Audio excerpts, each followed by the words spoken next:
নমস্কার, দেখছেন talk to Bangla. আমি অভিষেক রয়েছে আপনাদের সঙ্গে। এই মুহূর্তে কিন্তু 21শে জুলাইয়ের যে জনসমাবেশ তা সমাপ্ত হয়েছে এবং তৃণমূল কংগ্রেস নেত্রী থেকে শুরু করে অভিষেক বন্দ্যোপাধ্যায় এবং অবশ্যই অখিলেশ যাদবের মতন নেতা থেকে শুরু করে বাগদার সদ্য নির্বাচিত মধুপর্ণা ঠাকুর সবাই বক্তব্য রেখেছেন এবং অবশ্যই বিভিন্ন যারা বুদ্ধিজীবী বাংলার তারাও কিন্তু উপস্থিত ছিলেন, নচিকেতা থেকে শুভা প্রসন্ন সবাই। সুতরাং সামগ্রিকভাবে জমজমাট 21শে জুলাই এবং অবশ্যই 21শে জুলাই কিন্তু এবারে আরো বেশি তাৎপর্যপূর্ণ ছিল। তার কারণ কিন্তু তৃণমূল কংগ্রেস 2024-এর যে ইলেকশন সেখানে 29টি সিট জয় করেছে এবং তারপরে কিন্তু 4টে বিধানসভা উপনির্বাচন সেখানেও জয় করেছে। মুখ্যমন্ত্রী মমতা বন্দ্যোপাধ্যায় ঠিক কি বার্তা দিলেন এবং কি প্রসঙ্গে কি বার্তা দিলেন, তার আন্ডারটোন কি হতে পারে, পরবর্তীতে রাজনৈতিকভাবে সেই বার্তা কতটা কার্যকর হতে পারে, বাস্তবায়িত হতে পারে, সেই কথাও কিন্তু আজকে বিভিন্ন কথা তিনি তুললেন। সরকারি প্রকল্প থেকে কেন্দ্রীয় সরকারের বিরুদ্ধে অভিযোগ তোলা থেকে সমস্ত কথাই কিন্তু মুখ্যমন্ত্রীর গলায় আমরা শুনলাম এবং তিনি কিন্তু বৃষ্টির মধ্যে ভিজে কার্যত আজকে বক্তৃতা করলেন। ঝমঝমিয়ে বৃষ্টির মধ্যে তৃণমূল নেত্রী এবং অবশ্যই পশ্চিমবঙ্গের মুখ্যমন্ত্রী মমতা বন্দ্যোপাধ্যায় শহীদ দিবসের মঞ্চে কিন্তু ঝাঝালো আক্রমণ যেমন চালালেন বিজেপিকে, ঠিক তেমনভাবেই কিন্তু ছেড়ে কথা বললেন না বাদবাকি বিরোধী দলকেও এবং তার সঙ্গে তার নিজের পার্টির যারা সদস্য বিভিন্ন কর্মী তাদেরকেও কিন্তু কড়া বার্তা দিলেন বিনয়ী হওয়ার জন্যে, নম্র হওয়ার জন্য। কি বললেন মমতা বন্দ্যোপাধ্যায় জানাবো বিস্তারিত। তার আগে অবশ্যই টক টু বাংলা ইউটিউব চ্যানেলটিকে সাবস্ক্রাইব করে এবং প্রত্যেকটি ভিডিও লাইক কমেন্ট শেয়ার করে বন্ধু বান্ধব পরিচিত মহলে ছড়িয়ে দিন টক টু বাংলা।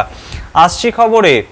মুখ্যমন্ত্রী মমতা বন্দ্যোপাধ্যায় আজ কিন্তু প্রথমেই তিনি বক্তব্য রাখতে গিয়ে তার পাশে কিন্তু আমরা দেখি অখিলেশ যাদব কিন্তু বর্তমানে লোকসভার অভ্যন্তরে INDI এ জোট যে তৈরি হয়েছে তার অন্যতম বড় মুখ এবং আমরা গতকালই আপনাদেরকে জানিয়েছিলাম যে অখিলেশ যাদব কিন্তু আসতে পারেন এবং এবারে কিন্তু 21শে জুলাইয়ের বড় মুখ কিন্তু অখিলেশ যাদব এবং সেখানে কিন্তু অখিলেশ যাদব আসলেন, যুক্ত হলেন এবং তিনি কি বললেন আমরা অবশ্যই জানাবো আপনাদের। কিন্তু তার আগে মমতা বন্দ্যোপাধ্যায় ঠিক কি কথা বললেন তার হাইলাইটস পয়েন্টগুলো আপনাদের জানাই।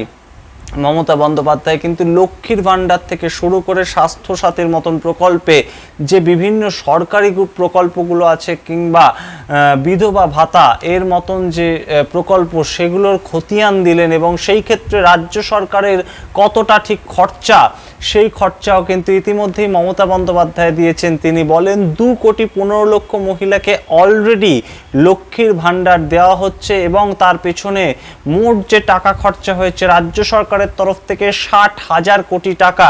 সুতরাং এরপরেও কিন্তু তিনি বলেন বাংলার বাড়ি বলে নতুন প্রকল্প এবং সেই প্রকল্প কিন্তু কেন্দ্রীয় সরকারের যে আবাস যোজনা এবং সেখানে বারংবার আমরা শুনেছি তৃণমূল কংগ্রেসের বহু নেতার কাছ থেকে যে কেন্দ্রীয় সরকার কিন্তু বঞ্চনা করছে বাংলাকে এবং কোথাও গিয়ে আবাস যোজনার যে টাকা সেটা সঠিকভাবে পাওয়া যাচ্ছে না এবং সেইখানে কিন্তু মানুষ তাদের যে সুবিধাটা পাওয়ার কথা সেটা পাচ্ছে না।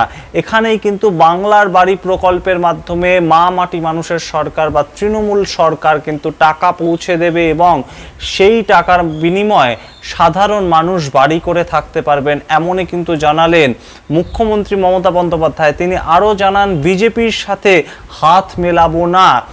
সরাসরি আজকের যে মঞ্চ থেকে কিন্তু মুখ্যমন্ত্রী মমতা বন্দ্যোপাধ্যায় তার যে অবস্থান স্পষ্ট করে দিয়েছেন যে বুকে রক্ত থাকতে আমরা সবাই সবার জন্য কাজ করব, বিজেপির সাথে হাত মেলাবো না।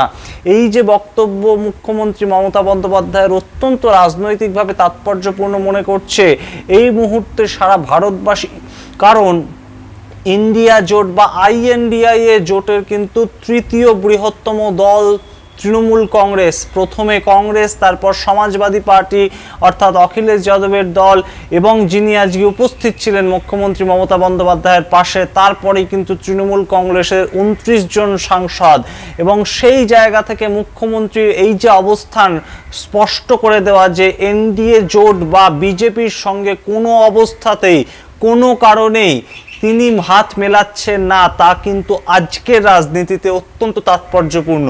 এছাড়াও মুখ্যমন্ত্রী আরও একটি খুব গুরুত্বপূর্ণ কথা কিন্তু বলেন, তার যে দলীয় কর্মী সমর্থকরা তাদেরকে, অর্থাৎ এই লোকসভা ভোটে যারা হেরে গিয়েছেন তৃণমূল কংগ্রেসের তরফ থেকে যে 13 জন সাংসদ পদপ্রার্থী হেরে গিয়েছেন, তাদের উদ্দেশ্যে কিন্তু তিনি সরাসরি বার্তা দিয়েছেন, যারা হেরে গেছেন মানুষের কাছে বাড়ি বাড়ি গিয়ে ক্ষমা চান, জানতে চান মানুষের অভাব অভিযোগ। সুতরাং বোঝাই যাচ্ছে যে সাধারণ মানুষের কাছে কিন্তু তৃণমূল কংগ্রেস আরও জনসংযোগ করার বার্তা দিলেন তৃণমূল কংগ্রেস নেত্রী। এবং অবশ্যই তার সঙ্গে যেটা খুব গুরুত্বপূর্ণ বিষয়, অভিষেক বন্দ্যোপাধ্যায় কি বললেন, তিনি আজকে আগেই পৌঁছে গিয়েছিলেন, আমরা সে খবর আপনাদের জানিয়েছিলেন, এবং সেখান থেকেই অভিষেক বন্দ্যোপাধ্যায় কি বললেন তাও কিন্তু অত্যন্ত তাৎপর্যপূর্ণ। বেশ কয়েকটি পয়েন্ট, সন্দেশখালী যে প্রসঙ্গ এই লোকসভা ভোটে বারংবার বেশ খানিকটা বেকায়দায় ফেলেছে তৃণমূল কংগ্রেসকে, তেমনি পর্যবেক্ষণ রাজনৈতিক মহলে সেই সন্দেশখালী প্রসঙ্গ টেনে আনেন কিন্তু অভিষেক বন্দ্যোপাধ্যায় তার বক্তব্য, এবং তিনি সরাসরি জানিয়ে দেন সন্দেশখালীকে হাতিয়ার করে বাংলাকে ছোট করেছে বিজেপি।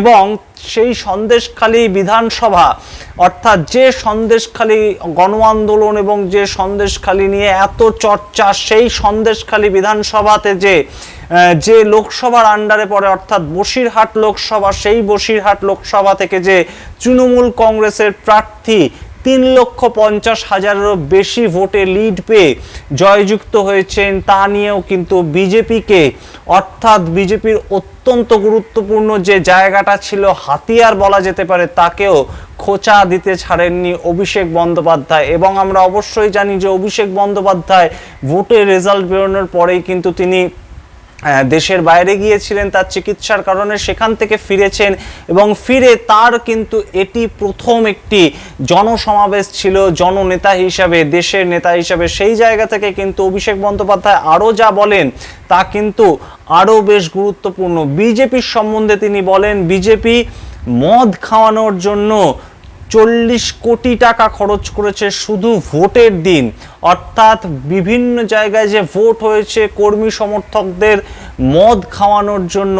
অত্যন্ত গুরুতর অভিযোগ কিন্তু অভিষেক বন্দ্যোপাধ্যায়ের কথায় আমরা শুনতে পেলাম যে 40 কোটি টাকা ভোটের দিন শুধু বিজেপি খরচ করেছে মদ খাওয়ানোর জন্যে, অর্থাৎ কোথাও গিয়ে সরাসরি বিজেপিকে একটা অভিযোগের কাঠগড়ায় কিন্তু দাঁড় করানোর চেষ্টা করলেন অভিষেক বন্দ্যোপাধ্যায়।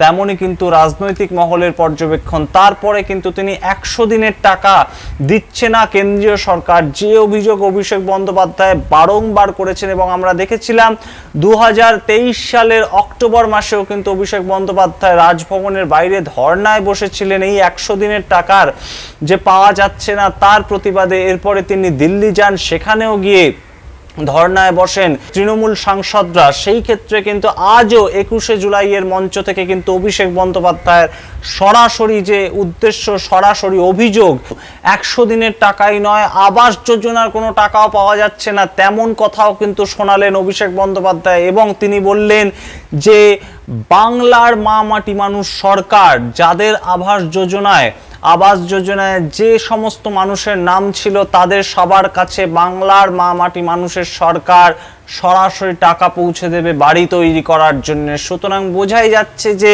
সামগ্রিক জায়গাটাতে কিন্তু বিজেপিকে পদে পদে আজ কিন্তু কোথাও গিয়ে আক্রমণ শানিয়েছেন, ঠিক যেমন মমতা বন্দ্যোপাধ্যায়, ঠিক তেমন অভিষেক বন্দ্যোপাধ্যায়।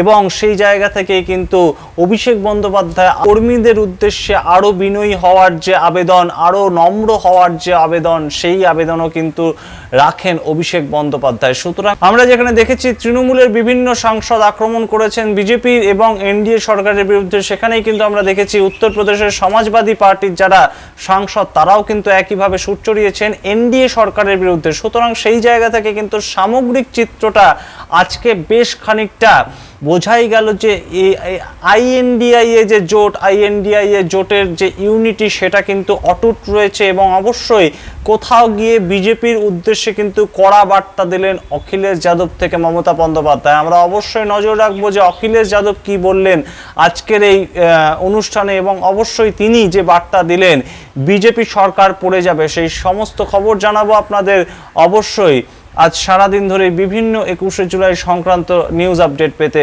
চোখ রাখুন টক টু বাংলার পর্দায়। ভুলবেন না টক টু বাংলা ইউটিউব চ্যানেলটিকে সাবস্ক্রাইব করতে। ধন্যবাদ।